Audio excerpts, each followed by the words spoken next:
သူစုံတွဲတိုင်းများလိုင်းမမတင်တဲ့အရာ၅ခုတင်ဆက်ပေးပါမယ်။အခုခေတ်လူငယ်တော်တော်များများကသူတို့ရည်စားရှိတာသူများမသိမှအယမ်းကြောက်နေကြတယ်လို့ပဲရည်စားရပြီးဟဲ့ဆိုအရင်ဆုံးလိုင်းပေါ်တင်ကြတယ်။ကိုလူကကိုကိုဘလောက်ချစ်ကြောင်းကြွားကြင်ကြတယ်။ဘလောက်အလိုလိုက်ခံရကြောင်းဘလောက်အရေးပေးပြီးဂူးဆိုင်ပေးကြောင်းအချင်းချင်းကြားထုတ်ပြကြင်ကြတယ်။ဒါလဲလူငယ်တဘာဝမှုထစ်တင်ပါတယ်။အပြစ်မပြောချင်ပါဘူး။ဒါပေမဲ့social media ပေါ်အတွဲပုံတွေတဲမယ်ဆိုရင်သိထားတဲ့အရာများစွာရှိပါတယ်။အဲ့ဒီအရာတွေကိုအခုပြောပြပေးတော့ပါမယ်။တစ်ချစ်သူဆိုတာဇနီးမယားမဟုတ်ပါ။တင်ရဲ့ချစ်သူဟာတင်တရားဝင်လက်ထပ်ထားတဲ့တင်ရဲ့ဇနီးမယားမဟုတ်ပါဘူး။တနည်းအားဖြင့်ဆိုင်နာဆိုင်ပြီးမပိုင်ရသေးတဲ့သူစိမ်းလူပါ။အဲ့ဒီလိုလူကိုတစ်ထက်ချယုံကြည်လို့မရပါဘူး။ပြောင်းလဲမှုအမြင်ဆန်ဆုံးအရာတွေထဲမှာလူစိတ်ကထိတ်ဆုံးမှာပါဝင်ပါတယ်။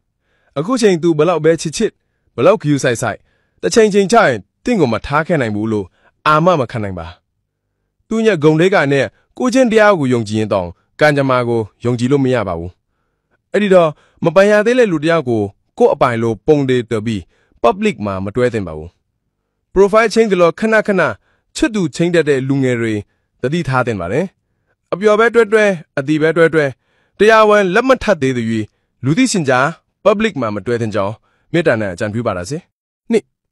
ချစ်သူအတွဲပုံတွေကိုအများမြင် public တင်နေရင်နောက်ပိုင်းလမ်းခွဲသွားတဲ့အခါကိုအစိုးရဖြစ်နိုင်ပါတယ်ကိုကုံတိတ်ခါကိုထိခိုက်စင်နေတာမို့တတိထားတင်ပါတယ်အတွဲပုံတွေကြောင့်အဆက်တကွဲအကျိုးနဲ့ဖြစ်တတ်တယ် FB မှာ tag တွဲတင်တာမီဒီယာတွေရဲ့ comment တွေမှာ mention ခေါ်တာမျိုးဟာ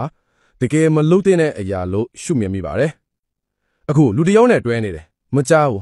နောက်လောက်ဆိုနောက်တစ်ယောက်နဲ့ထပ်တွဲပြန်ပြီဒီလိုမျိုးလူငယ်တွေကိုတင်မကြာခဏမြင်ဖူးပါလိမ့်မယ်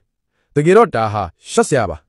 အဆက်ကလေးက public မတွဲရင် तू ရည်စားထားတာဘယ်သူမှမသိပါဘူး public တွဲပြမှလူတွေသိကုန်တာအထူးသဖြင့်ကိုက main ကလေးဆိုရင်ပိုပြီးတောင်တတိထားတင်ပါတယ်ရည်စားတယောက်ပြီးတယောက်ထားနေတာကဂုံယူစရာမဟုတ်ပါဘူးဂုံထိတ်ခါရှိပြီးထမ်းမြတ်တဲ့လူတော်တွေကဒါမျိုးမလုပ်ကြပါဘလောက်ချစ်social media ပေါ်အတွဲပုံတွေတင်ပြီးချစ်ကြည်မှုအလွန်အမင်းဖော်ပြတာမျိုးလောက်ရှက်စရာကောင်းတာမရှိပါဘူးဥပမာကိုနဲ့တွဲခဲ့တဲ့ကောင်လေးကကို့ပေါ်အချစ်ရေးပြဿနာတက်အစင်မပြေခဲ့ရင်ဒါမှမဟုတ်ကိုကသူ့ကိုဖျက်လိုက်ရင်ဒါတွေကမင်းကလေးပြောရဲ့ဂုံတိတ်ခါကိုထိခိုက်နှွန်းတာဆင်းနေလို့ပါ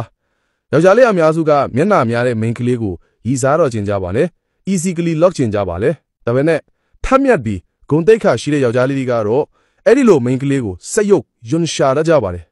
အိမ်အောင်ဖက်အဖြစ်ရွေးချယ်ဖို့မပြောနဲ့ချစ်သူအဖြစ်တော့မတွဲကျင်ကြပါဘူးကိုတန်ဖိုးမထားတတ်တဲ့သူကိုဘယ်သူမှတန်ဖိုးမထားချင်တာတဘာဝကြပါတယ်။၃ social media ပေါ်ချစ်ကြည်မှုအလွန်အမင်းဖော်ပြတာမျိုးကိုရှောင်ပါ။တင်လက်ရှိတွဲနေတဲ့တင့်ချစ်သူဟာတင်တရားဝင်လက်ထက်ထားတဲ့တင်ရဲ့ဇနီးမယားတယောက်မဟုတ်ဘူးဆိုတာသိထားပါ။ဒါဟာချစ်သူစုံတွဲတိုင်းသတိပြုစင်ကြင်တဲ့အချက်ပါ။လိုင်းမှာတယောက်ကိုတယောက်အရန်ချစ်ပြတာလိုရထက်ပိုပြီးချစ်ကြည်မှုအလွန်မင်းဖော်ပြတာမျိုးမဖြစ်သင့်ပါဘူး။တင်ချစ်သူနဲ့တရားဝင်လက်ထက်ဖြစ်ခဲ့မယ်ဆိုရင်ကိစ္စမရှိပေမဲ့တစုံတရာကြောင့်ဝေးသွားခဲ့ကြရင်ပတ်ဝန်းကျင်ရဲ့အထင်မြင်တွေကဲ့ရဲ့စရာဖြစ်နေပါတယ်။တာသမီများစွာနဲ့အိမ်တော်ရှင်တွေတောင်ကွဲပြင်းနေတဲ့ဒီလိုခေတ်ကြီးမှာတရားဝင်လက်မထက်ရသေးတဲ့လူတစ်ယောက်ကိုအယုံကြည်မလွန်စေချင်ပါဘူး။လေးဘာဖြစ်လို့လဲဆိုတော့လူတစ်ယောက်ရဲ့အနာဂတ်ကိုဘယ်သူမှကြိုမမြင်ကြရလို့ပါ။မနှက်ဖြန်ကိုဘာဖြစ်မယ်ဆိုတာလဲဘယ်သူမှကြိုမသိနိုင်ဘူး။ငါလောကမှာကိုထင်တယ်လို့ဘယ်အရာမှမဖြစ်ပါဘူး။လောကကြီးမှာဘယ်အရာမှမတည်မြဲပါဘူးဖြစ်ချင်းပြက်ချင်းနေတဲ့အရာရာဟာပြောင်းလဲနေပါတယ်အဲ့ဒီအရာတွေထဲမှာလူတစ်ယောက်ကိုချစ်မိတဲ့အချစ်လဲပါဝင်ပါတယ်လူတစ်ယောက်တည်းကိုသာမပြောင်းမလဲအမြဲချစ်နေရင်အိမ်တော်ရေးပြဿနာဖြစ်ချင်းဆိုတာရှိလာမှာမဟုတ်ပါဘူးဒါကြောင့်တင်မပိုင်သေးတဲ့သူစိမ်းလူတစ်ယောက်ကို public မှာတွဲပြတာမိဘဆရာသမားများရှိမှချစ်ကြည်မှုအလွန်အမင်းထော်ပြတာမျိုးအသက်နိုင်ဆုံးရှောင်ကျဉ်သင့်ပါတယ်ကိုချစ်သူကကိုအတိမတ်ပေးရင်ဝမ်းသာစရာပါအချစ်ဆိုတာလူတွေအတိမတ်မပြုလဲစကားလုံးတွေနဲ့ဖော်ပြတာမျိုးမဟုတ်ဘူးအပြုအမူနဲ့တက်တည်ပြပြီးနှလုံးသားနဲ့ခံစားရတဲ့အရာမျိုးပါချစ်ခင်လေးစားစွာဖြင့်နားဆင်ပေးကြသောသူများအလုံးကျေးဇူးတင်ပါတယ်ခင်ဗျာ